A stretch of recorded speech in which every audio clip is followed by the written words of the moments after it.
संत गजानन महाराज शेगाव बुलढाणा नगरीत व्यसनमुक्ती साहित्य संमेलनात रविवार दिनांक 5 जानेवारी 2025 रोजी जनकल्याण सामाजिक सेवा संस्था कोल्हापूर यांनी आयोजित केलेल्या साहित्य संमेलनात संगमनेरचे सुपुत्र श्री रघुनाथ दत्तात्रय थोरात यांना आमदार संजय भाऊ गायकवाड, शेगाव नगर परिषदेच्या विद्यमान नगराध्यक्षा शकुंतला बोज, शिवसेनेचे शेगाव शहर अध्यक्ष संतोष लिप्टे आदी मान्यवरांच्या हस्ते उत्कृष्ट उद्योजक पुरस्कारांनी सन्मानित करण्यात आले।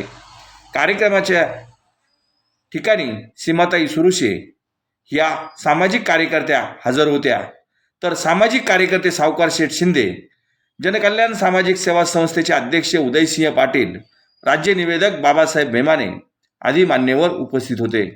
थोरात यांनी आपल्या व्यवसायाची सुरुवात वीट भट्टी व बारदान विक्री यापासून केली। 32 वर्षात ते बांधकाम व्यावसायिक म्हणून सुपरिचित झाले।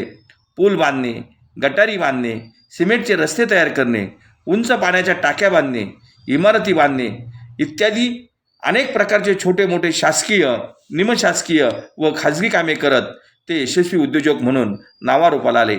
याच त्यांच्या आदर्शवत कार्याची दखल घेऊन कोल्हापूरच्या जनकल्याण सामाजिक संस्थेने त्यांना सन्मानित केले। राज्यस्तरीय उत्कृष्ट उद्योजक पुरस्कार प्राप्त झाल्याबद्दल त्यांचा आज संगमनेर नगर परिषदेचे माजी नगराध्यक्ष व जय हिंद नागरी पत संस्थेचे विद्यमान चेअरमन दिलीप शेठ पुंड यांच्या हस्ते सत्कार करण्यात आला व त्यांच्या भावी वाटचालीस शुभेच्छा देण्यात आल्या। गाव माझा न्यूजसाठी वसुदेव गायकेसह मी राज्य निवेदक बाबासाहेब मेमाने, संगमनेर, जिल्हा अहिल्यानगर।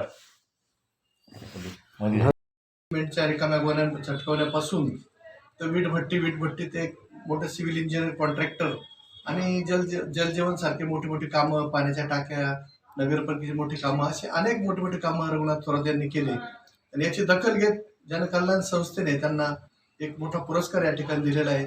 कारण कसं आहे की जीवनामध्ये यशस्वी होत असताना त्याचं कौतुक कुठेतरी झालं पाहिजे आणि अशा प्रामाणिक माणसाचं कौतुक या ठिकाणी होत आहे। आम्हाला सुद्धा खूप आनंद आहे। आम्ही त्यांचा जीवनपट सगळं आमच्या नजरेसमोर आहे, त्यांनी केलेले कष्ट आम्ही पाहिलेले आहे। त्यामुळे आज अशा एका मित्राला त्याचा सत्कार करण्याचा योग आम्हाला आला। निश्चितच आमच्या मनाला एक मोठा खूप आनंद आहे। रघुनाथची अशीच प्रगती उत्तरोत्तर होत राहू, कारण चांगल्या माणसांची ज्यावेळेस काहीतरी विकास करतात त्यावेळेस समाजाला एक आदर्श असतो, समाज त्याच्यातून काहीतरी घेण्याचा प्रयत्न करत असतो। असं एक व्यक्तिमत्व रघुनाथ थोरात यांचं आहे। त्यांना मी पुढच्या जीवनासाठी खूप खूप शुभेच्छा देतो। तसेच या ठिकाणी आमचे दुसरे मित्र पवार पाटील यांनी हे म्हणजे सायकलवर त्यांनी अयोध्या वारी केली। सायकलवर अयोध्येला जाणं सोपं नाही, आपल्याला इथून चन्नापुरीपर्यंत गेलो तर दम लागतो, परंतु ही सगळी बरीचशी मंडळी त्यांची अयोध्या वारी केली आणि अतिशय यशस्वी वारी करून एक रामाचा संदेश, श्रीरामाचा संदेश आपल्या सर्वांसाठी तिथून ते घेऊन आलेले आहेत। निश्चितच आपल्या सर्व तरुणांना अभिमान वाटावा असं एक व्यक्तिमत्व पवार यांच्या रूपाने आहे।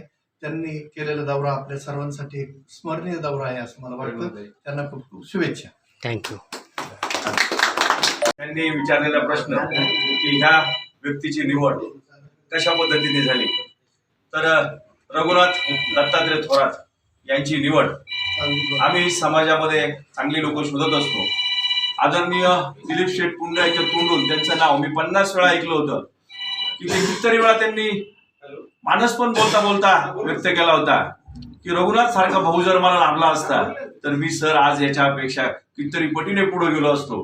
आणि त्याच शब्दातच मला कळून चुकलं की रघुनाथ थोरात यांचं कार्य आणि कौतुक जेव्हा मी आढावा घेतला त्यावेळेस मला समजून आलं दिलीप शेट्टी त्यांच्याबद्दल जी माहिती सांगितली ती तंतोतंत खरी निघाली आणि त्यातून त्यांची उत्कृष्ट उद्योजक राज्यस्तरीय पुरस्कारासाठी निवड झाली आणि तो पुरस्कार त्यांना शेगाव या ठिकाणी प्रदान करण्यात आला। आणि त्याच प्रित्यर्थ आज दिलीप शेठ यांनी त्यांचा जीवाभावाचा मित्र म्हणून त्यांचा आज या ठिकाणी सन्मान केला। धन्यवाद।